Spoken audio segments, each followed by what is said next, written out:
திரைக்குறள் நேயர்களுக்கு வணக்கம். இன்று நம்முடன் இணைந்திருக்கும் சிறப்பு விருந்தினர் ஆஸ்கார் மூவி தயாரிப்பாளர் திரு பாலாஜி பிரபு அவர்கள். வணக்கம் சார். வணக்கம். நல்ல எண்ணங்களோடு அரசியலுக்கு வரணும்னு நினைக்கும் போது இந்த விளம்பரங்கள் தேவையில்லை அப்படிங்கிறது என்னுடைய கருத்து. இன்னொரு விஷயம் இருக்குது இதில். என்ன அப்படின்னா, லாரன்ஸ் வந்து ரஜினியோட பழக ஆரம்பித்ததுலேருந்து ரஜினி அரசியலுக்கு வருவார்னு ஒரு எதிர்பார்ப்பு இருந்தது. அப்போ இருந்தே இவருக்கு வந்து அரசியல் ஆசை இருந்தது. ரஜினி அரசியலுக்கு வருவார், ரஜினியோட நம்ம வந்து ஒரு சீட்டு கேட்டு ஒரு எம்எல்ஏ ஆயிடலாம், ஒரு மினிஸ்டர் ஆயிடலாம், ரஜினியோடைய அரசு இது சட்டசபை இதில் மந்திரி சபையில் ஒரு மினிஸ்டர் ஆயிடலாம், அப்படிலாம் ஒரு எண்ணம் இருந்தது. ஆனால் ரஜினி வந்து அரசியலுக்கு வரேன் அப்படின்னு சொல்லி இவரும் எப்படின்னா வருவாரா வரமாட்டாரா வந்துடுவார், நம்மளும் வந்து எம்எல்ஏ ஆயிடுவோம், நம்மளும் வந்து மினிஸ்டர் ஆயிடுவோம், வந்துடுவார் அப்படின்னு காத்துட்டே இருந்தார். ரஜினி வரவே இல்லை. பொட்டுன்னு ஒரு நாள் பார்த்தீங்கன்னா பானையை போட்டு உடச்சிட்டு நான் அரசியலுக்கு வரலன்னு கதவை பூட்டிட்டு போயிட்டாரா. அப்போ இவர் கனவும் கலைஞ்சி போச்சு.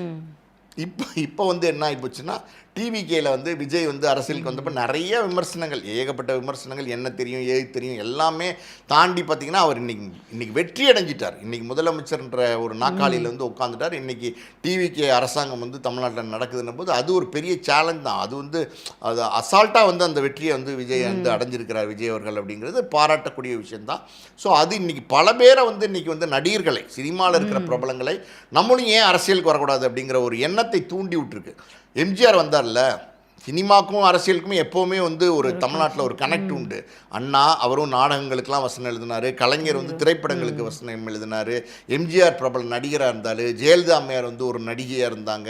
ஸோ இப்படி ஒரு எப்படி சொல்கிறது, அரசியலுக்கும் சினிமாக்கும் ஒரு தொடர்பு. ஏன் ஸ்டாலின் அவர்களே எடுத்துக்கிட்டிங்கன்னா அவருமே சில திரைப்படங்களில் நடிச்சிருக்காரு, சில டிவி சீரியல்ஸில் நடிச்சிருக்கிறாரு, உதயநிதி ஸ்டாலின் வந்து நடிச்சிருக்கிறார். ஸோ இது வந்து ஒரு தொடர்பு. அதை வந்து நம்ம வந்து ஆந்திராலையும் தமிழ்நாட்டிலையும் ரொம்ப ஜாஸ்தி. ஸோ எம்ஜிஆர் அவர்கள் அப்புறம் ஜெயலலிதா வந்தாங்க. அப்போவே ஒரு பேச்சு இருந்துச்சு, என்ன அப்படின்னா இனிமேலாம் நடிகர்கள்லாம் வர முடியாதுன்னாங்க. ஆனால் ஜெயலலிதா அம்மையார் வந்து வந்துட்டாங்க. அதுக்கப்புறம் இனிமேல் அதெல்லாம் அந்த நடிகர்கள் வந்து நாட்டை ஆள்ற அந்த காலம் முடிஞ்சு போச்சுன்னாங்க. அதை மொத்தமாகவே முறியடிச்சு வந்து விஜய் அவர்கள் வந்துட்டார் இன்னைக்கு முதலமைச்சர். அப்படின்னும் போது இவர் ஆல்ரெடி ரஜினியோட அபிமானி, விஜயோடையும் ஒரு நெருங்கிய தொடர்பில் இருக்கார். விஜய்க்கும் ஒரு நல்ல நண்பனாக இருக்கார், ஒரு வெல்விஷரா, விஜய்க்கும் ஒரு வெல்விஷராக இருக்கார். அப்படின்னும் போது இன்னைக்கு வந்து டிவிக்கே வந்து எல்லா இடங்களும் ஸ்வீப் பண்ணி வந்துருச்சு. ஸோ இப்போ திருச்சி கிழக்கு வந்து வேக்கண்ட்டாக இருக்குது. இவர் வந்து இப்போ கண்ணை வந்து உருட்ட ஆரம்பிச்சிருச்சு. திருச்சி கிழக்கில் நம்ம நின்னோம்னா அந்த பழைய கால்குலேஷன், ரஜினி மந்திரி சபையில் நம்ம வந்து மந்திரியாலாம் நினச்சார்ல, அது இங்கே வந்து நம்ம திருச்சி கிழக்கில் வந்து நமக்கு ஒரு சீட்டு கொடுத்தாங்கன்னா, டாவேக்கில் இணைஞ்சோம்னா நின்னோம்னா, அது வந்து திருச்சி கிழக்கு வந்து எப்படின்னா கிறிஸ்துவர்கள் ஜாஸ்தி இருக்கிற ஏரியா. லாரன்ஸ் அவர், அதனால் நம்ம வந்து ஈஸியாக வந்துடலாம், எம்எல்ஏ ஆயிடலாம், அப்புறம் மினிஸ்டர் ஆயிடலாம். இப்போவே நிறைய பேர் வந்து போட விடுறாரு, என்ன பண்ணால் லாரன்ஸ் வந்து துணை முதலமைச்சராக போகிறாரு அப்படின்னு. ஸோ இதெல்லாம் நடக்குமா நடக்காதா, இதெல்லாம் அதீத கற்பனை இல்லையா அப்படிங்கிறதெல்லாம் மீறி இப்போ இந்த ஒரு ஆப்பர்ச்சுனிட்டின்னு சொல்லுவாங்கள்ல, அது இப்போ கண்ணுக்கு முன்னாடி தெரியுது. அதை நம்ம பயன்படுத்திக்கணுங்கிற ஒரு எண்ணத்துக்கு வந்துட்டார். அரசியல் ஆர்வம் இருக்குங்கிறது ரொம்ப நாளாகவே இருக்குது. அரசியலுக்கு வர்றது தப்பில்லை. எதுவுமே செய்யாதவங்களாம் கூட அரசியலுக்கு வர்றாங்க, அரசியல் தெரியாதவங்க கூட அரசியலுக்கு வராங்க. ஆனால் இவர் வந்து ஏற்கனவே நிறைய உதவிகள் செஞ்சுருக்காரு, நல்ல மனிதர் அப்படிங்கிறதுல நம்ம மாட்டுக்கிறது சொல்ல முடியாது. அப்படிப்பட்ட ஒரு மனிதர் அரசியலுக்கு வரும்போது அவருக்கு எதுக்கு இவ்வளோ விளம்பரம்? அவர் வருவாரா வரமாட்டாரா? அவர் என்ன சொல்ல, ஒரு பேட்டி கொடுக்குறாரு, நான் வந்து இன்னொரு பேட்டி கொடுக்குறாரு, நான் 10ஆம் தேதி வந்து அனௌன்ஸ் பண்ணுறேன் அப்படின்னு நம்ம சொன்னார். பாரதி ராஜா அவர்கள் இறந்துட்டதுனால ஒரு நாள் தள்ளி வைக்கிறேன்னாரு. அப்புறம் வந்து இப்போ அன்னைக்கு வந்து சொல்கிறாரு என்ன சொல்ல போகிறாரு அப்படின்னு எல்லோரும் எதிர்பார்க்குறாங்க. யாரும் பெருசாக எதிர்பார்க்கல, அவர் எதிர்பார்க்குறாரு, மக்கள் எதிர்பார்க்குறாங்கன்னு அவர் எதிர்பார்க்குறாரு. என்ன சொல்ல போகிறாருன்னு ஒரு சொல்லி, நான் வரட்டுமா வர வேண்டாமா நீங்கள் சொல்லுங்கள், நான் வரட்டுமா வர வேண்டாமா நீங்கள் சொல்லுங்கள் அப்படின்னா, நீங்கள் சொல்லுங்கன்னா அப்போ வந்து அது ஓட்டு மாதிரி எதுவும் நடத்துகிறாரா? இப்போ வந்து பிக் பாஸ்ல எல்லாம் செலக்ட் பண்ணுறாங்கல்ல, முதல் ரன்னர் யார் வின்னர் யாரெல்லாம் செலக்ட் பண்ணுறாங்களா, அப்படி இது செலக்ட் பண்ணுறாங்களா? நீங்கள் சொல்லுங்கன்னா நான் என்ன கேட்குறேன், வரட்டுமா வர வேணாமான்னு கேட்குறாரு. மக்கள்லாம் சேர்ந்து வராதிங்க அப்படின்ட்டாங்கன்னா திரும்பி போயிடுவாரா? அதெல்லாம் கிடையாது. இவர் முடிவு பண்ணிட்டார், அரசியலுக்கு வர்றோம், இது சரியான நேரம், எம்எல்ஏ ஆகிறோம், மினிஸ்டர் ஆகிறோம், என்ன வேணாலும் ஆகிறோம், ஆனால் அரசியலுக்கு வரோங்கிற ஒரு முடிவை தீர்க்கம் பண்ணிவிட்டு இப்போ வந்து பார்த்திங்கன்னா இதுக்கு இவ்வளோ தூரம் வந்து விளம்பரம். இப்போ ஒரு டிவியில் ஒரு விளம்பரம் வருது பாருங்க, கிங் மரைக்காயர் அப்படின்னு நிறைய யூடியூப் சேனல்லாம் வருது. இதெல்லாம் எப்படின்னா ஒரு எதிர்பார்ப்பை கிரியேட் பண்ணுது மக்கள்கிட்ட. வந்து என்னங்க எல்லா யூடியூப் சேனல்லையும் கிங் மரைக்காயர்னு போட்டுட்ருக்காங்க, என்னது அது கிங் மரைக்காயர், என்னது அது ஓட்டலா, என்னது அது டீ தூளா என்ன அப்படின்லாம் யோசனை கொண்டு வந்து அதுக்கப்புறம் இதுதான் அப்படின்னு சொல்லுவாங்கல்ல, அப்போ ஒரு சஸ்பென்ஸை உடைப்பாங்க. அப்படி வந்து இவர் வந்து எப்படின்னா வராரா வரலையா, வருவாரா மாட்டாரா, ஐயோ இங்கே வராமல் போயிடுவாங்களோ அப்படிலாம் மக்கள் எதிர்பார்க்கல. ஆனால் அவர் இங்கே வராமல் போயிடுவாங்களோ அப்படிலாம் ஒரு பெப்பை க்ரியேட் பண்ணி, டெம்போவை க்ரியேட் பண்ணி, சஸ்பென்ஸ் படத்தில், இந்த பேய் படத்தில் நீங்கள் பார்த்துருப்பீங்க, நிறைய பேய் படம் வேறு எடுக்கிறாருல, முனி எடுத்தார். இப்போ முனி 1, முனி 2ன்னாரு. அப்புறம் வந்து பார்த்திங்கன்னா அதை கொஞ்சம் காஞ்சனாவாக மாற்றினார், ஹிட் ஆயிடுச்சு. 2ன்னாரு, 3ன்னாரு, 4ன்னாரு, 5ன்னாரு, போயிட்டே இருக்காரு. காஞ்சனா வச்சுக்கிட்டே போயிட்டே இருக்காரு. ஒரு காஞ்சனாவை பிடிச்சிக்கிட்டு பயங்கரமாக பார்த்தீங்கன்னா ஒரு 400-500 கோடி ரூபா சொத்து சேர்த்துருக்காரு அப்படின்னா இவர் மட்டும்தான். இன்னொருத்தர் இருக்கார் சினிமாவில். அவர் யாருன்னா சுந்தர் சி. அவர் வந்து ஒரு அரண்மனையை வச்சுக்கிட்டாரு. அரண்மனை 1, 2, 3, 4, 5 அப்படின்னு அவர் போயிட்டுருக்காரு. இவர் இந்த காஞ்சனா வச்சு போயிட்டுருக்காரு. இப்படி வந்து பேய் படத்தில் இவரோட படங்கள்லாம், பேய் படத்தை எப்படி காமிப்பாங்க, பொதுவாக அப்படியே ஒரு வீடு, அப்படியே ஒரு காட்டு பங்களாவாக இருக்கும், அப்படியே சைலண்ட்டாக இருக்கும், மரஞ்செடியெல்லாம் ஆடும், அப்படியே வந்து கேமரா போகும், சத்தமே இல்லாமல் இருக்கும். ஒரு 4 நிமிஷத்துக்கு இங்கே அங்கே படிக்கட்டு எல்லாம் ஏறி போனதுக்கப்புறம் பார்த்திங்கன்னா சடார்னு ஒரு பேய் வந்து புஷ்ஷுன்னு வரும். அப்போ பார்க்குறவங்க அப்பா அப்படிங்கிற மாதிரி நெஞ்சில் கை வைக்கிற மாதிரி ஒரு பயத்தை க்ரியேட் பண்ணுவாங்கள்ல, அந்த மாதிரி இவர் வந்து தான் வரப்போகிறாரா வரமாட்டாரா, பேய் மாதிரி, காஞ்சனா பேய் மாதிரி. அந்த பேய் க்ரியேட் பண்ணதில் ஒரு டெம்போ, எக்ஸ்பெக்டேஷன் டெம்போ, அது மாதிரி பார்த்திங்கன்னா வரப்போகிறாரா வரமாட்டாரா, வருவாரா மாட்டாரா, இப்படி வந்து பண்ணிட்டு இருக்காரு. இதெல்லாம் வந்து தேவையில்லாத வேலை. வரணும்னு முடிவு பண்ணிட்டாரு, தீர்க்கமாக முடிவு பண்ணிட்டார், அது நமக்கு நல்லா தெரியும். ஆனால் வரதில் வந்து இத்தனை போராட்டம் பண்ணிகிட்டு இருக்கார். முந்த நாள் நீங்கள் சொன்னீங்க, இப்போ அவர் நிறைய ட்ரஸ்ட் வச்சு உதவி பண்ணியிருக்காரு, நிறைய பேரை படிக்க வச்சுருக்காரு, இந்த சர்ஜரிக்கெலாம் ஹெல்ப் பண்ணியிருக்காருன்னு சொன்னீங்க, அதெல்லாம் ஃபைன். முத நாள் வீடியோவில் கூட நீங்கள் என்னை வாடா தம்பி அப்படின்னு கூப்பிட்டா நான் வருவேன், உங்களுக்கு வேணான்னா நான் இப்படி இருந்தே சமூக சேவை பண்ணுறேங்கிற மாதிரி வீடியோ போட்டவர் ஒரு 2 நாள் கழித்து அதே மக்களை, அதாவது அவரோட நண்பருக்கு ஓட்டு போட்டு தேர்ந்தெடுத்த மக்களை தெருநாய் கூட கம்பேர் பண்ணி ஒரு வார்த்தை பேசுகிறாரு. இதுக்கு பல தரப்புலேருந்து கண்டனம் வருது. இயக்குனர் சேரன்லாம் எக்ஸ்தல பக்கத்தில் ரொம்ப காட்டமான பதிவெல்லாம் எழுதியிருந்தார்.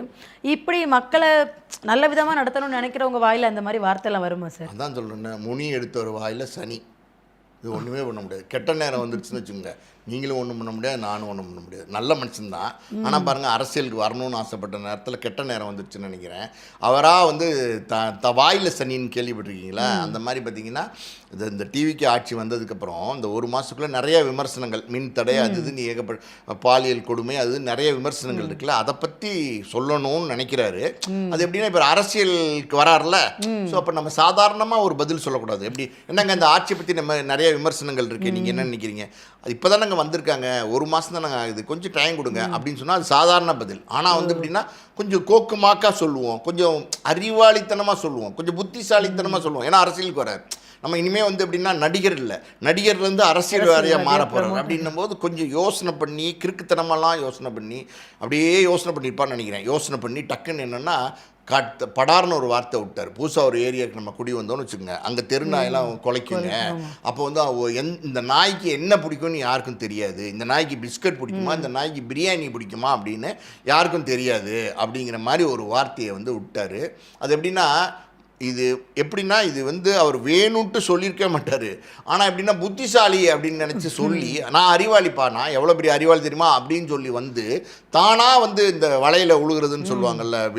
இன்றைக்கி வந்து பார்த்திங்கன்னா பயங்கரமான எப்படி ட்ரால் மெட்டீரியலாக மாறிட்டார். இன்றைக்கி எல்லாருமே அடித்து செஞ்சிட்ருக்காங்க. அடிச்சுன்னா சொற்களால் அடித்து செஞ்சிட்ருக்காங்க, வச்சு செஞ்சுக்கிட்டு இருக்கிறாங்க. மக்களை வந்து தெருநாயோட கம்பேர் பண்ணிட்டார். இப்படி பண்ணலாமா, லாரன்ஸ் இப்படி பேசலாமா அப்படின்னா என்ன கேட்குறேன், ஒரு பொது இடத்துல வந்து ஒரு ப்ரெஸ்ஸுக்கு முன்னாடி பேசுகிறீங்க, ஒரு பப்ளிக் முன்னாடி பேசுகிறீங்க, ஒரு அரசியலுக்கு வரணும்னு நினைக்கிறீங்க, நல்ல மனிதர் தான், நம்ம ஏற்கனவே சொன்ன மாதிரி. அப்படி இருக்கும்போது உங்களுடைய சொல்லாடலில் கவனம் வேணுமா? ஒரு சொல்லும் நீங்கள் வந்து பப்ளிக்கு முன்னாடி சொல்ல போகிறீங்க அப்படின்னா அந்த சொல்லுக்கு என்ன மரியாதை, அந்த சொல்லு சரியான சொல்லா இல்லை தப்பாக எதுவும் இந்த சொல் வந்து பொருள் எடுத்துக்கப்படுமா அப்படிங்கிறதெல்லாம் பார்த்து பேசணும். அதை கூட கவனிக்காமல் பார்த்தீங்கன்னா சொல்லு கூட இல்லைங்க, ஒவ்வொரு எழுத்தையும் பார்த்து பேசணும். நீங்கள் வந்து பப்ளிக்கில் பேசும்போது அதை வந்து இப்படி இது மாதிரி வந்து பார்த்திங்கன்னா பிரியாணி, நாய்க்கு பிஸ்கட் பிடிக்குமா, பிரியாணி பிடிக்குமா, அதுன்னு சொல்லி மக்களை வந்து தெருநாயோட கம்பேர் பண்ணிட்டாருன்னு சொல்கிறாங்க. அது அப்படி பேசியிருப்பாரான்னு எனக்கு தெரில, அந்த நோக்கத்தில் அவர் பேசியிருப்பாரான்னு எனக்கு தெரில. அவரையுமே இன்றைக்கி வந்து ஒரு அறிக்கை கொடுத்துட்டாரு, அந்த நோக்கத்துலலாம் நான் பேசலைங்க அப்படின்ட்டார். ஏன்னா இது எப்படின்னா பரிதாபமாக ஆகிப்போச்சு. இப்போ கடைசியில் வந்து பார்த்திங்கன்னா அவர் அரசியலுக்கு வர்றது யாருமே எதிர்ப்பு தெரிவிக்க போகிறதில்ல. சும்மா திடீர்னு ஒரு நாள் வந்து காலையில் ப்ரெஸ்ஸுக்கு முன்னாடி வந்து நான் அரசியலுக்கு வரேன் அப்படின்னு சொன்னால் கூட ஓகே, லாரன்ஸ் அரசியலுக்கு வரான்னு முடிச்சிட போகிறாங்க. இது என்ன பண்ணார், ஹைப்பு கிரியேட் பண்ணார். வராரா வரலையா, வருவாரா வரமாட்டாரா, வருவார் ஆனால் வரமாட்டார், வரமாட்டார் ஆனால் வருவார், இப்படி இப்படிலாம் சொல்லி ஹைப் கிரியேட் பண்ணி கடைசியில் பார்த்தீங்கன்னா இப்போ என்ன சொல்கிறாங்க தெரியுமா, லாரன்ஸ் நீங்களாம் அரசியலுக்கே வராதீங்க, நீங்களாம் அரசியலுக்கே தகுதி இல்லை, நீங்கள் நிறைய உதவிகள் செஞ்சுருக்கீங்க, உங்களுடைய நேர்மை, உங்களுடைய உதவி, உங்களுடைய மனிதாபிமானம் அது மேலே சந்தேகம் வருது அப்படின்னு வந்து சேரன்லாம் வந்து இப்போ டிட்டு போட்டிருக்காரு. இன்னொரு பக்கம் பார்த்தீங்கன்னா நாங்கள் இப்போ பிஸ்கட் பிரியாணிக்கெலாம் எதிர்பார்க்காத குடிமகன் அப்படின்னு வந்து சேரன் கடைசியில் எழுதியிருக்காரு. இது உங்களுக்கு தேவையா? கவனமாக பேசலாம்ல, கவனமாக பேசணுமா இல்லையா? பொது வாழ்க்கைன்னு வந்து கவனமாக பேசலைன்னா அப்போ தப்பாயிரும்ல. தப்பானால் என்ன ஆகும், ஏறி போட்டு இப்போ அடின்னு நடிக்கிறாங்க. ஸோ இது வந்து உங்களுக்கு தேவையே இல்லை. இப்போ அரசியலுக்கு வரணும்னு நினைக்கிற நல்ல நேரங்க. ரஜினிகிட்ட முயற்சி பண்ணார், ஃபெயிலியர் ஆகிப்போச்சு. இப்போ விஜய்கிட்ட வந்து எப்படியாவது வந்துடலாம், மந்திரி சபை அது இதுன்னு ஏதோ ஒன்று பண்ணிடலாம்னு நினைக்கிறாரு.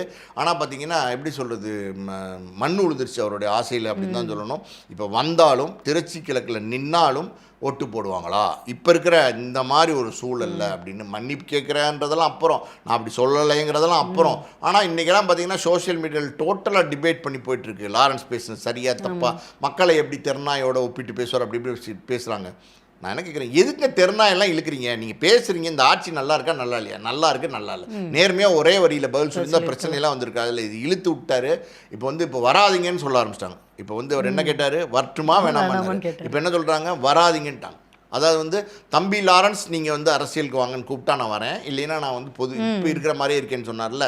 இப்போ வந்து தம்பி லாரன்ஸ் இல்லை, அண்ணன் லாரன்ஸ் அண்ணன், நீங்கள் தயவுசெய்து அரசியலுக்கு வராதிங்கண்ணே, நீங்களாம் அரசியலுக்கு தேவையே இல்லைன்னே, நீங்கள் அரசியலில் வந்து ஒரு ஆணியும் பிடுங்க வேணானே அப்படின்னு எல்லாரும் சொல்ல ஆரம்பிச்சிட்டாங்க. போச்சு. அண்ட் ரஜினி சார் அவர் வந்து லாரன்ஸ் அவர்களோட வாழ்க்கையில் ஒரு ஆஸ்தான குரு மாதிரி. இப்போ நீங்கள் சொன்ன மாதிரியே வாய்ப்பை உருவாக்கி கொடுத்தவர் அவர் தான். அதை தாண்டி லாரன்ஸ் அவர்கள் ஒரு தீவிர ரசிகராகவே மாறிட்டார் ரஜினி சாருக்கு. பர்த்டேக்கு பாட்டு எழுதுறதா இருக்கட்டும், தனியாக ஒரு இது பண்ணுறதா இருக்கட்டும், எல்லா இடத்துலையுமே ரஜினி சாரை முதன்மையாக வச்சுட்டு இருந்தார். இப்போ அரசியலுக்கு வந்து சேர்ற ஒரு கட்சி இருக்கட, அந்த தலைவருக்கும் சரி ரஜினி அவர்களுக்கும் சரி சினிமாவிலே ஒரு நிழல் யுத்தம் ஒன்று நடந்துக்கிட்டு இருக்கு அவங்க ஃபேன்ஸுக்கும். இப்போ அரசியலுக்கு விஜய் அவர்கள் வந்ததுக்கப்புறம் அது ரொம்ப வெளிப்படையாக தெரிய ஆரம்பிச்சிருக்கு. எந்த அளவுக்குன்னா, ரஜினி சார் வந்து ஸ்டாலின் அவர்களை போய் சந்திக்கிறாரு. அது நட்பின் நிமித்தமாக போனதாக அவர் விளக்கம் கொடுத்தாலுமே, இல்லை உங்களுக்கு விஜய் அவர்கள் மேலே பொறாம அப்படின்னு காக்கா கழுகு சண்டை இழுக்கிறதுலேருந்து எல்லாம் பண்ணுறாங்க. இப்போ ரஜினியும் என்னோட குரு தான், ஆனால் என் நண்பன் கூட நான் கட்சியில் சேர்றேன் அப்படிங்கிறது ஒரு முரணாக போய் முடியாதா? ரஜினி சார் ஏற்கனவே ஒரு பேட்டியில் சொல்லும்போது, எனக்கு விஜய் மேலே பொறாமெல்லாம் இல்லை, நான் முதலமைச்சர் ஆகணும்னு அந்த நேரம் கட்சி தொடங்கினப்போ நானும் ஆயிருப்பேன், பட் எனக்கு அது தேவையில்லை நான் போயிட்டேன்னு சொன்னாலும் அவரை விடுற மாதிரி இல்லை. டெய்லி அவரோட ஃபோட்டோஸ் கீழே விர்ச்சுவல் வாரியர்ஸ் மோசமாக கமெண்ட்ஸ் பண்ணிட்டு தான் இருக்காங்க. இவரையும் சப்போர்ட் பண்ணிட்டு இங்கே உள்ளது கூட சேரும்போது இது ஒரு முரணா போய் முடியாதா சார்? ரஜினி சார் கூட நீங்கள் வந்து ஊட்டி கொடைக்கானல் மாதிரி நல்ல குளிர் தேசத்தில் போய் மாட்டிக்கிட்டீங்கன்னு வச்சுக்கோங்க. உங்களுக்கு வந்து என்னென்னா, உங்களுக்கு எங்கே நெருப்பு இருக்கோ, எங்கே கங்கு இருக்கோ, எங்கே சூடு இருக்கோ, அங்கே போய் உங்களுக்கு குளிர் காஞ்சிக்கிறதுக்கு சொல்லும். கதன்னு இருக்குப்பா அப்படின்னு. அந்த மாதிரி வந்து பார்த்தீங்கன்னா யார் எப்படி என்ன வாழ்க்கையை ஏற்படுத்தி கொடுத்தாங்க அதெல்லாம் அப்புறம் உங்களுக்கு. இப்போ உங்களுக்கு வந்து குளிர் காயணும். இப்போ நீங்கள் ஊட்டி குளிரில் மாட்டிக்கிட்டீங்க. இப்போ உங்களுக்கு என்ன வெப்பம் தேவை, உங்களை வந்து நீங்கள் வந்து பாதுகாக்கிறதுக்கு தேவை அப்படின்னும் போது இங்கே தான் அது கிடைக்கிதுன்னா அங்கே போயிட வேண்டியதுதான். இதெல்லாம் வந்து எப்படின்னா, அரசியலுக்கு வரோன்னு வந்ததுக்கப்புறம் அதிலெல்லாம் வந்து நம்ம கௌரவம்லாம் பார்க்க முடியுமா? ரஜினி அவர் இப்போயும் என்ன சொல்லுவார், அதனால தான் என்னென்னா ப்ளே பண்ணுறார். அது எப்படின்னா இந்த அண்டர் ப்ளே பண்ணுறாரு. இந்த இது எப்படின்னா, இதெல்லாமே அவர் போஸ்ட் ஒட்ட விடுறது, அண்ணன் லாரன்ஸ்னே வாங்கினே, அண்ணனே வாங்கினே, அண்ணன் நீங்கள் வந்து ஐயோ அண்ணனே நீங்கள் வராமுட்டாதீங்கண்ணே அப்படிலாம் சொல்கிறாருல்ல போஸ்ட் ஒட்டி. அப்புறம் பார்த்தீங்கன்னா இவரே சொல்லார், நான் வரட்டுமா வேணாமா நீங்கள் சொல்லுங்கள், நீங்கள் சொன்னால் நான் வரேன் லாரன்ஸ் தம்பி அப்படின்னா. இது ரஜினி சாரோட பாணி மாதிரி இருக்கு. அதுதான் லாரன்ஸ் தம்பி வரேன், வந்துருங்க தம்பி அப்படின்னு சொன்னால் வரேன், இல்லைன்னா வரல அப்படின்லாம் சொல்லி சொல்லி சொல்லி சொல்லி எப்படின்னா மக்களுடைய மைண்ட் செட்டை வந்து ஃப்ரேம் பண்ணுறது. படார்னு ரஜினியை உதறி விட்டுட்டு வந்துட்டா என்ன ஆகும், ரஜினியை உதறி விட்டு வந்துட்டாரு, ரஜினி வந்து எவ்வளோலாம் உதவி பண்ணார், இப்போ பாரு விசுவாசம் எல்லாம் இங்கே வந்துட்டாரு அப்படின்னு சொல்லுவாங்கல்ல. அதெல்லாம் எதுவும் சொல்லாத அளவுக்கு எப்படின்னா பாசிஃபைட் பண்ணுறது. தன் மேல் இருக்கிற தப்பை, தன் மேல் இருக்கிற விமர்சனங்களை அது வந்து எப்படின்னா அது இல்லாத அளவுக்கு ஆக்குறார். அப்படியே ஒன்றும் தெரியாத மாதிரி அப்படியே இந்த குழந்தைங்களாம் நிற்க வச்சார். நான் பார்த்தியா நான் சின்ன வயசில் வளர்த்தீங்க, நல்ல விஷயந்தான், நம்ம தான் பாராட்டுறோமே, நீங்கள் இவ்வளோ பெரிய விஷயங்கள்லாம் பண்ணியிருக்கிறீங்கன்னு. அந்த 4 பசங்களையும் நிற்க வைக்கிறீங்க. அந்த 4 பசங்களும் இன்றைக்கி வளர்ந்த பசங்களாக இருக்காங்க, படித்து முடிச்சு வேலைக்கு போகிற பசங்களாக இருக்காங்க. அந்த 4 பசங்களுடைய தன்மானம் பாதிக்கும்ல. ஆமாம், பாதிக்குமா பாதிக்காதா? அதெல்லாம் எதுக்கு செய்கிறீங்க, இந்த விளம்பரம்லாம் எதுக்கு செய்கிறீங்க? இதெல்லாம் பண்ணுறார், பில்டப் கொடுக்குறாரு. எப்படின்னா இந்த எப்படி சொல்கிறது, இந்த வடிவேலு பாணியில் பார்த்தீங்கன்னா பில்டப் கொடுக்குறாரு. அப்படி அப்படி அப்படி வடிவேலு சொல்லுவார் ஒரு படத்தில், அவர் வந்து தலைநகரம்னு நினைக்கிறேன், அவர் ரவுடியே கிடையாது. ஆனால் பார்த்தீங்கன்னா இந்த ரவுடிஸ் எல்லாம் வந்து ஜீப்பில் ஏற்றிட்டு இருப்பாங்க. ஒரு திருநெல்வேலிக்காரர் வந்து ஏறுன்னு எல்லாரும் ஏற்றுவாங்க, இவரும் போய் ஏறுவார் ஜீப்பில். நீ எங்கே வர அப்படின்வாங்க. ஆனால் நானும் ரவுடி தான், ஏய் நீ எல்லாம் ரவுடி கிடையாது தழுத்தல் அப்படின்னா, ஐயோ நானும் ரவுடி தான், ரவுடியில் கிடையாது, நீயா ரவுடி, நீ எங்க ரவுடி, நீ என்ன ரவுடி அப்படின்னுவாரு. ஐயோ நான் பில்டப் பண்ணிட்டேன், நானும் ரவுடி தான், என்னை கொஞ்சம் ஜீப்பில் ஏற்றிட்டு போலேன்னா நீங்கள் ஏரியாவில் உள்ளவங்களாம் அசிங்கமாக நினைப்பாங்க, என்னை கொஞ்சம் ஏற்றிங்க அப்படி கெஞ்சி ஜீப்பில் ஏறுவார்ல. அந்த மாதிரி வந்து நான் நல்லவன் தான், நான் நல்லவங்க, ஐயோ நான் நல்லவன் தெரியுமா, நான் இந்த பாருங்க எப்படி பண்ணியிருக்கேன் பாருங்க, அவங்களுக்கு பண்ணியிருக்கேன், இவங்களுக்கு பண்ணியிருக்கேன், ஹார்ட் ஆப்ரேஷன் பண்ணியிருக்கேன், படிக்க வச்சிருக்கேன், திருநங்கைக்கு உதவி செஞ்சுருக்கேன், அனாத ஆசிரமத்துக்கு ஹெல்ப் பண்ணியிருக்கேன், இதை பண்ணியிருக்கேன், அதை பண்ணியிருக்கேன், நல்லவன் நம்புங்க நல்லவன் அப்படின்னு சொல்லி அந்த தானா வடிவேல் வந்து ஜீப்பில் ஏறினால நானும் ரவுடி தான், அந்த கதை தான். அது வந்து அவர் வர்றதை வந்து நம்ம வேணானே சொல்லலாமா. அரசியலுக்கு வரணும்னா தாராளமாக வரட்டும், அதுக்கு இவ்வளோ விளம்பரமும் தேவையில்லை, இவ்வளவு வந்து தேவையில்லாத வார்த்தைகளை விட்டு விமர்சனங்களையும் வாங்கி கட்டிக்க தேவையில்லை. நல்ல எண்ணத்தோட நல்ல உள்ளத்தோட பொது சேவை, அரசியல் என்பது மக்கள் சேவை, அது செய்கிறதுக்கு லாரன்ஸ் வந்தார்னா ஏற்கனவே உதவி மனம் படைத்த ஒரு மனிதர் தான் நம்ம சொல்லியிருக்கோம். அவர் வரட்டும், ஆனால் இந்த மாதிரி போலி முகங்களை காட்டிக்கிட்டு உள்ளே வர வேண்டாம், அது வந்து ஆபத்து, அது வந்து அவருக்கு பெரிய பேராபத்தாக முடிஞ்சிடும் அப்படிங்கிறது தான் நம்மளுடைய எப்படி சொல்கிறது, நம்ம நினைக்கிறோம் அதை அவர்கிட்ட சொல்லணும்னு, அதை தான் நம்ம அவர்கிட்ட சொல்கிறோம். உண்மையாலுமே பார்த்திங்கன்னா அடிப்படையில் வந்து லாரன்ஸ் வந்து நல்ல மனிதர் தான், அதில் எந்த சந்தேகம் கிடையாது. நிறைய உதவிகள் செஞ்சிட்ருக்கார், பல பேருக்கு பல உதவிகள் செஞ்சுருக்காரு. கிட்டத்தட்ட பார்த்திங்கன்னா ஒரு 4-5 அனாதை குழந்தைகள், அதாவது வந்து ஆதரவற்ற குழந்தைகளை வந்து சின்ன குழந்தையிலேருந்து வந்து ஆளாக்கியிருக்கிறாரு. இன்றைக்கெல்லாம் அவங்களாம் படித்து பெரிய ஆள் ஆகிட்டாங்க. அதுக்கப்புறம் திருநங்கைங்க அவங்களுக்கு பார்த்திங்கன்னா நிறைய உதவிகள் செஞ்சுருக்கிறாரு. பைபாஸ் ஆப்ரேஷன் சொல்லுவாங்கள்ல, இதய அறுவை சிகிச்சை, அது நிறைய பேருக்கு வந்து ஃப்ரீயாக பண்ணி கொடுத்துருக்குறாரு. படிப்பு செலவுக்கு நிறைய கொடுத்துருக்காரு. பல விஷயங்கள் லாரன்ஸை பொறுத்த வரைக்கும் பார்த்திங்கன்னா அடிப்படையில் ஒரு நல்ல மனிதர் தான், உதவி குணம் கொண்ட ஒரு மனிதர் தான், அதுலலாம் எந்த சந்தேகம் கிடையாது. இப்போ அரசியலுக்கு வரார் அப்படின்னும் போது அரசியலுக்கு வர்றதில் தப்பே கிடையாது. அதை வந்து இவ்வளோ தூரம் விளம்பரப்படுத்துறது தான் வந்து நமக்கு வந்து புதுசாக தெரியுது. இப்போ ஒரு 4 பேர் 5 பேர் அனாதை குழந்தைங்களோ படிக்க வச்சுருக்கிறாரு, குழந்தையிலேருந்து வளர்த்துருக்கிறாரு. இன்றைக்கி வந்து அவங்கள ஒரு நல்ல நிலைமையில் இருக்காங்க, வேலைக்கு போயிட்டுருக்காங்க. இதெல்லாம் ஒரு ரொம்ப ரொம்ப சிறப்பான விஷயம், அதில் எந்த மாற்று கருத்தும் கிடையாது. ஆனால் இப்போ அரசியலுக்கு வரார் அப்படின்னும் போது ஒரு வீடியோ போட்டிருந்தார், கிட்டத்தட்ட ஒரு 20 நிமிஷத்துக்கிட்ட ஒரு வீடியோ போட்டிருந்தார். அதில் அந்த 4 பேரை பின்னாடி நிற்க வச்சு நான் குழந்தையிலேருந்து இந்த பையனை வளர்த்தேன் அப்படின்னு அந்த குழந்தையில தோளில் அந்த பையனை போட்டிருக்க ஃபோட்டோலாம் காமிச்சு இதெல்லாம் பண்ணி விளம்பரப்படுத்தி எதுக்கு பண்ணணும்? என்ன நான் பல விஷயங்கள் செஞ்சுருக்கேங்கிறத சொல்லி தான் அரசியலுக்கு வரணுமா? லாரன்ஸ் நிறைய விஷயங்கள் செஞ்சுட்டு இருக்காருங்கிறது எல்லாருக்குமே தெரியுமே. லாரன்ஸை பொறுத்த வரைக்கும் பார்த்திங்கன்னா பல உதவிகள் வந்து செஞ்சிட்ருக்கார். மனித நேயம் உள்ள ஒரு மனிதர் அப்படிங்கிறது பல பேருக்கு தெரியும். நிறையா எப்படி சொல்கிறது, ஒரு பப்ளிக் இன்ட்ரெஸ்ட் உள்ள ஒரு மனிதர் தான். ஜல்லிக்கட்டு போராட்டத்தில் பார்த்திங்கன்னா அங்கேயுமே நிறைய விஷயங்கள் அவர் செஞ்சார். 1 கோடி ரூபா அதுக்கு பணம் கொடுத்தாரு. ஜல்லிக்கட்டு போராட்டத்தில் அது ஒரு எப்படி சொல்கிறது, மக்கள் வந்து தன்னார்வமாக அந்த போராட்டத்தில் வந்து கலந்துக்கிட்டாங்க. ஒவ்வொரு வீட்டிலேருந்து பார்த்திங்கன்னா ஒரு 20 புளி சாதம், தக்காளி சாதம், சாம்பார் சாதம், இந்த மாதிரி அவங்களே சமைச்சு பொட்டலம் போட்டு கொண்டு வந்து அங்கே இருக்கிற அந்த போராட்டத்தில் இருக்கிற மக்கள் கொடுத்தாங்க. தண்ணி கொடுத்தாங்க, டீ காஃபி கொடுத்தாங்க, பிஸ்கட் கொடுத்தாங்க, எல்லாமே பண்ணாங்க. இதெல்லாம் எப்படின்னா தன்னார்வமாக பண்ணாங்க. அந்த மாதிரி ஒரு போராட்டம், அது பெரிய எழுச்சி போராட்டம், அது மக்களுடைய உண்மையான எழுச்சி போராட்டம். அந்த போராட்டத்தில் கூட லாரன்ஸ் வந்து ஒரு 7-8 லட்ச ரூபாய்க்கு வந்து அவர் வந்து உணவு கொடுத்தாரு. நல்ல விஷயம்தான், இதெல்லாம் வந்து செய்யணும். நடிகர்கள் இன்றைக்கி வந்து பல பேர் பல உதவிகள் செஞ்சிட்ருக்கிறாங்க. அந்த வகையில் பார்த்திங்கன்னா லாரன்ஸை பொறுத்த வரைக்கும் நிறைய உதவிகள் வந்து செஞ்சிட்ருக்காருங்கிறதுல எந்த மாற்று கருத்துமே கிடையாது. ஆனால் ஒரு அரசியலுக்கு வர்றதுக்கு முன்னாடி இவ்வளோ விளம்பரம் தேவையா அப்படிங்கிறது தான் நம்மளுடைய கேள்வியாக இருக்குது. இப்போ நான் வந்து சென்ற வாரம் பார்த்திங்கன்னா ஞாயிற்றுக்கிழமை வந்து பாண்டிச்சேரியில் ஒரு ரிசப்ஷன், ஒரு திருமணத்துக்கு போயிட்டு நான் வந்து திரும்பி வந்துட்டு இருந்தேன் காரில். அந்த ஈசிஆர் பக்கம்லாம் பார்த்திங்கன்னா ஃபுல்லாகவே போஸ்டர்ஸு, அடிக்கடி போஸ்டர், அப்படியே அடுத்தடுத்து போஸ்டர்ஸ் ஒட்டியிருக்காங்க. லாரன்ஸோடைய ஃபோட்டோ பெருசாக போட்டு, லாரன்ஸ் நீங்கள் அரசியலுக்கு வரணும் அப்படின்னு மக்கள் கும்பிட்டு கேட்குற மாதிரி, லாரன்ஸ் நீங்கள் அரசியலுக்கு வரணும், லாரன்ஸ் நீங்கள் அரசியலுக்கு வரணும்னு மக்கள் கும்பிட்டு கேட்குற மாதிரி வந்து வால் போஸ்ட் ஒட்டியிருக்காரு. லாரன்ஸ் அரசியலுக்கு வரதெல்லாம் வரதுக்கெல்லாம் பார்த்திங்கன்னா மக்கள் வந்து இப்படி கெஞ்சி கூத்தாடி, வாங்க லாரன்ஸ் நீங்கள் வாங்க, லாரன்ஸ் நீங்கள் வரமாட்டிங்களா, லாரன்ஸ் நீங்கள் எப்படியாவது வந்துருங்க அப்படிலாம் யாரும் கூப்பிட மாட்டாங்க. இதெல்லாம் எப்படின்னா பப்ளிசிட்டி, சுயமாக அதுக்காண்டி பணம் செலவழித்து அவர் அரசியலுக்கு வரணும்னு முடிவு பண்ணிட்டாருமா, அதில் எந்த சந்தேகம் கிடையாது. அவருடைய பின்புலம்னு நீங்கள் பார்த்தீங்கன்னா வட சென்னையை சேர்ந்தவர், ரொம்ப கஷ்டப்பட்ட குடும்பத்துலேருந்து வந்தவர், சினிமா ஆர்வத்தில் பார்த்தீங்கன்னா ஒரு ஃபைட் மாஸ்டர். ஆக்சுவலி இவர் வந்து டான்ஸ் மாஸ்டர், ஆனால் அவர் வேலை பார்த்தது வந்து ஒரு ஃபைட் மாஸ்டர், பிரபலமான ஒரு ஃபைட் மாஸ்டர்கிட்ட வந்து பார்த்திங்கன்னா இவர் வந்து உதவியாளராக வேலை பார்த்தார். எப்படி ஃபைட் உதவியாளராக கிடையாது, இவர் வந்து எப்படின்னா அந்த டீ காஃபி வாங்கி கொடுக்குறது, அந்த மாஸ்டர் வந்து பின்னாடியே நின்று கொடை பிடிக்கிறது, சேர் எடுத்து போடுறது. அந்த மாஸ்டர் இங்கேயும் எங்கேயும் நகர்ந்தார்னா சேர் எடுத்துகிட்டு இங்கே போவார், அங்கேருந்து இங்கே வந்தார்னா சேர் எடுத்துகிட்டு இங்கே வருவார். இந்த மாதிரி உதவியாளராக இருந்தார், பர்சனல் அசிஸ்டண்ட்டாக வந்து வேலை பார்த்தாரு. அந்த காலகட்டத்தில் ரஜினி படம் ஒன்று, அது வந்து பார்த்திங்கன்னா அவர் தான் ஃபைட் மாஸ்டர் இருந்தார், இவருடைய பாஸு. அவர் வந்து அந்த ஃபைட் மாஸ்டர் இருக்கும்போது இவர் உதவியாளராக போயிருந்தார்ல. ரஜினி பொதுவாக பார்த்திங்கன்னா இந்த பிரேக் டைமில் என்ன பண்ணுவார்னா கேரவன் போக மாட்டார். அதுவும் நான் சொல்கிற காலகட்டங்களில் கேரவன்லாம் பிரபலமாக இல்லை. ஒரு மரத்தடியில் லைட்டாக சேரில் சாஞ்சிட்டு அப்படியே ரஜினி வந்து தூங்கிட்டு இருந்திருக்கிறாரு. அப்போ பார்த்திங்கன்னா பக்கத்தில் ஒரு எப்படி சொல்கிறது, ஒரு 20 அடி 30 அடியில் ஒரு கார் நின்றுக்கிட்டு இருந்திருக்கு. அந்த காரில் பாட்டு போட்டுட்ருக்காங்க. செட்டு போட்டு கேட்பாங்கல்ல, கேட்டு யாரோ பாட்டு கேட்டிருக்காங்க. அந்த சவுண்டை கேட்டு இவர் வந்து டான்ஸ் மூமெண்ட்ஸ் பண்ணியிருக்கார். கார் பக்கத்தில் அப்படி டான்ஸ் மூமெண்ட்ஸ் பண்ணியிருக்காரு. சும்மா தூங்கிட்டு இருந்த ரஜினி வந்து பார்த்திங்கன்னா அந்த சத்தம் கேட்டு கலைஞ்சு அங்கே பார்த்துருக்காரு. பார்த்தா இவர் வந்து ஆடிட்டு இருந்திருக்காரு. இவரோட மூமெண்ட்ஸ் எல்லாம் ரொம்ப டிஃப்ரெண்ட்டாக இருந்திருக்கு. ரொம்ப ஒல்லியாக இருப்பார், சின்ன வெடலை பையன் மாதிரி இருப்பார். யாரா அந்த பையன் கருப்பாக ஒரு பையன் ஆடிட்டு இருக்கான் அப்படின்னு சொல்லிட்டு உதவியாளர்கிட்ட கூப்பிட்டு கேட்டுக்காரு. அவரோட உதவியாளர்கிட்ட யார் இது அப்படின்னு கேட்டிருக்காரு. சார் இது வந்து நம்ம ஃபைட் மாஸ்டருடைய உதவியாளர் சார் அப்படின்னோடனே வர சொல்ல அந்த பையன் அப்படின்னு சொல்லி வர சொல்லியிருக்காரு. வந்து என்ன தம்பி உனக்கு டான்ஸ் இன்ட்ரெஸ்ட்டாக அப்படின்னு கேட்டிருக்காரு. ஆமாம் சார் நான் ஆடுவேன், முறைப்படி கற்றுருக்கேன். இல்லை சார் நான் பழகிட்டேன், ஆடுவேன், நல்லா ஆடுவேன் அப்படின்னு. அப்படியா, நீ டான்ஸ் மாஸ்டராவா, நீ வந்து டான்சர்ஸ் யூனியனில் உன்னை நான் சேர்த்து விட்றேன் அப்படின்னு சொல்லி ரஜினி தான் வந்து அதுக்கு பணம் கட்டணும். யூனியனில் மெம்பர் ஆகணும்னா ரஜினி தான் வந்து பணம் கட்டி பார்த்திங்கன்னா லாரன்ஸ் வந்து டான்சர்ஸ் யூனியனில் சேர்த்து விட்டார். அதுக்கப்புறம் நிறைய படங்கள் பிரபுதேவா மாஸ்டரோட ஒர்க் பண்ணார். அவருடைய படங்கள், அவர் பிரபுதேவா மாஸ்டர் வந்து ரொம்ப பீக்கில் இருந்தார்ல, பல பெரிய பெரிய ஹீரோஸ்க்கெலாம் பண்ணார்ல. அப்போ அவருடைய படங்களுக்கெல்லாம் இவர் உதவி டான்ஸ் மாஸ்டர், அதாவது உதவி டான்ஸ் மாஸ்டர் கிடையாது, இந்த குரூப்பில் டான்ஸ் ஆடுவாங்கல்ல டான்சர்ஸ், அந்த மாதிரி நிறைய படத்தில் ஆடினார்.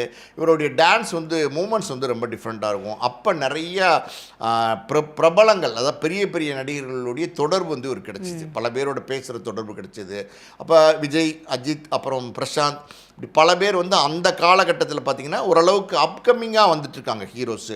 இவங்களுடைய படங்களுக்கெல்லாம் பார்த்திங்கன்னா இவர் டான்ஸ் மாஸ்டராக மாறுறாரு. அடுத்து இவரே டான்ஸ் மாஸ்டராக போடுறாங்க. இவருடைய டான்ஸ் மூமெண்ட்ஸ் நல்லாயிருக்கு. எனக்கு திருமலைன்னு ஒரு படமாக அப்படின்னு நினைக்கிறேன். அதில் பார்த்திங்கன்னா விஜயும் இவருமே வந்து ஆடிருப்பாங்க, சோலோவாக 2 பேர் ஆடிருப்பாங்க.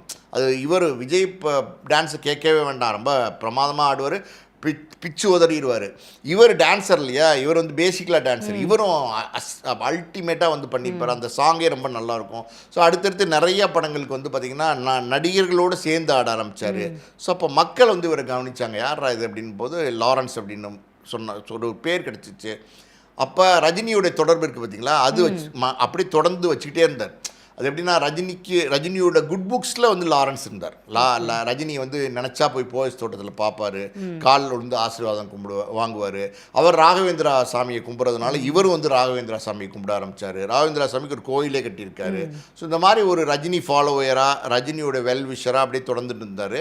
நிறைய உதவிகள் நான் சொன்ன மாதிரி பார்த்திங்கன்னா அந்த காலகட்டத்திலேருந்தே பல உதவிகள். அசோக் நகர்னு நினைக்கிறேன், அங்கெல்லாம் ஒரு வீடே வந்து வாங்கி அதில் வந்து இந்த மாதிரி ஆதரவற்ற குழந்தைங்களுக்கு வந்து அடைக்கலம் கொடுக்குறது, ஸ்கூலில் கொண்டு போய் இந்த குழந்தைங்கள விடுறது, சாப்பாடு போடுறது. இப்போ ஒருத்தர் பசிக்குதுன்னு கேட்குறாரு, அவருக்கு நீங்கள் ஒரு 50 ரூபா 100 ரூபா கொடுத்துட்டு சாப்பிட்டுக்குங்க அப்படின்னு சொல்லி போகிறது, அது ஒரு உதவி தான், இல்லைன்னு சொல்லலை.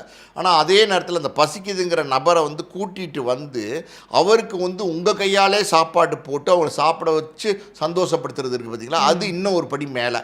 அப்படிப்பட்ட உதவி செய்யக்கூடிய ஒரு மனிதர் தான் லாரன்ஸ். அதுலெல்லாம் நம்ம மாற்றுக்கருத்து சொல்ல முடியாது.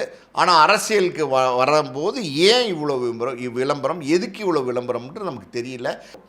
உங்களுடைய நேரத்துக்கும் கருத்துக்களுக்கும் ரொம்ப நன்றி சார். நன்றி.